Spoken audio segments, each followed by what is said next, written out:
नमस्कार दर्शक बंधु मो रोषेई शाला को आपण को स्वागत। आसतु आज करिबा घर स्टाइल चिकेन तरकारी। सेथिपाई मु एठी 3टी मीडियम साइज रो आलू नेची आ 3टी बड़ साइज पियाज, दालचीनी, गुजराती, बड़ इलायची गोटे आ 2टी तेजपत्र। मसला प्रस्तुति पाई मु एठी हाफ चामच जीरा, 2टा सुखिला लंका, रसुण, अदा आ किछि पियाज नेची। मु एठी मसला को भलसे ग्राइंडिंग कर देछि। आमे एबे चिकेन को मैरिनेट करिबा। मैरिनेट पाई मु एठी अदा रसुण पेस्ट 1 चामच, हळदी गुंड हाफ चामच, लंका गुंड हाफ चामच, चिकेन मसला 1 चामच, धनिया पाउडर 1 चामच आ अल्प सोरिष तेल दे ताको भलसे गोळेई दबा। चिकेन को भलसे मैरिनेट करी ताको आमे 15 मिनिट रखी दबा।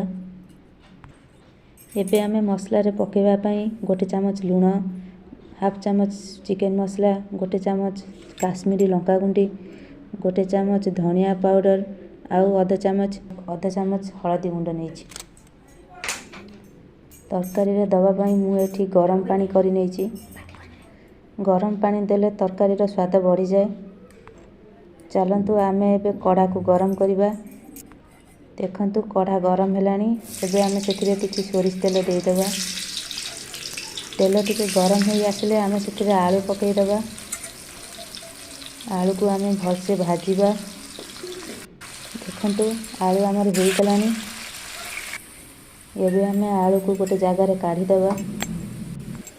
तापरे आमे से तेल रे किछि गोटा जीरा, 2टा तेजपत्र, दालचीनी, अलैच दे देबा।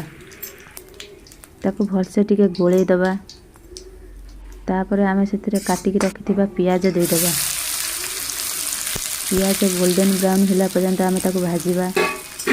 देखंतु पियाज हमर भाजी होई गलानी। एबे आमे सेथिरे ग्राइंडिंग करी रखिथिबा मसला दे देबा। मसला को आमे किछि समय कसिबा। देखंतु मसला हमर आधा हेई आसिलानी। आमे सेथिरे गुंड मसला दे देबा। तापरे आमे मसला को गोळेई किछि समय भलसे जारिबा।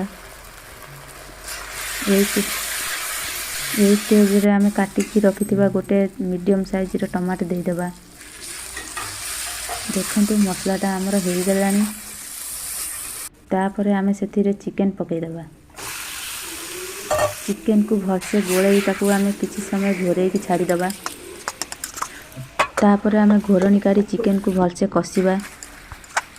चिकेन भलसे कसी होला परे आमे सेथिरे भाजी रखिथिबा आलू दे देबा। भलसे गोळेई की ताको किछि समय घोरेई की छाडी देबा। देखंतु चिकेन ता हमर कसी हेई आसिलानी। आमे सेथिरे अल्प पानी देई ताको भलसे आउ टिके कसिबा। चिकेन कषा हमर पूरा रेडी हो गलानी। आमे सेथिरे रखिथिबा गरम पानी देई देबा। तापर आमे ताको भलसे गोळेई की किछि समय फुटिबा को छाडी देबा।